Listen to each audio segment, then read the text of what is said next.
want to talk to you about the last three things that Roger Nishioka shared with us at our Presbytery meeting.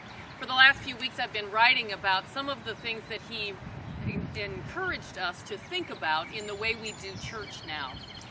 Today I want to talk about, as I said, the last three things. One of them has to do with worship. He reminded us that in the past, worship was kind of about traditioning, kind of teaching people how to be Presbyterians. But his suggestion to us is that now we need to think about worship being epic. And I wrote down what epic stands for. It needs to be experiential. It needs to be participatory. It needs to be image-driven, and it needs to be communal. So think about that as you begin to plan for your worship experiences over the next few months. He also reminded us that we used to think about church as bringing people in to us, but that now we pretty much need to think about sending us out to people, to find where they are and to impacting their lives. And that has to do then with the last thing he reminded us about.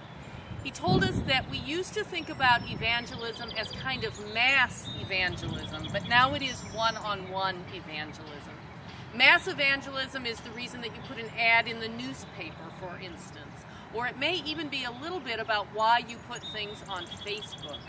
But what he reminded us is that we need to be, each of us, evangelists now. We need to be encouraging people to be part of what we do in our churches and outside of our churches as we consider our faith in Jesus Christ. Well, while he was talking about that at our Presbytery meeting in March, we had an example of it going on with one of our staff members. Julie Bainbridge, who is an elder at the Washington Church in the town where we always have our Presbytery meetings, was sitting in the back of the Presbytery meeting. She noticed that one of the employees in the place where we meet, in that banquet facility, was paying very close attention to what Roger was saying. And so Julie took it upon herself, when Roger had finished, to say to this woman who worked there, "I see that you're really interested in what he's saying. Do you have a church home?" And the woman said, "No, I used to go to church. I really don't anymore." And so Julie said to her, "Well, where do you live?" And she said, "I live here in Washington."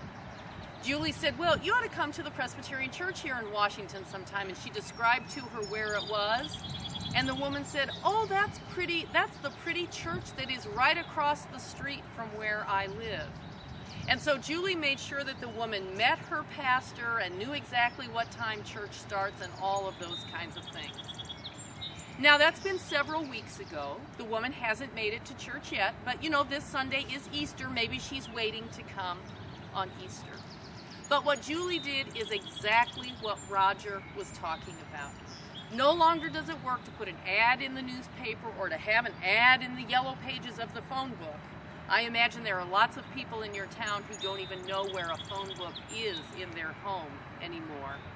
But what we need to do is notice when people seem that they are open to the idea of thinking about their faith, of understanding themselves to be beloved children of God through Jesus Christ, and inviting them to a Bible study or a fellowship event or to worship so that they can share in the same faith that we have, the faith that has changed our lives and made us who we are.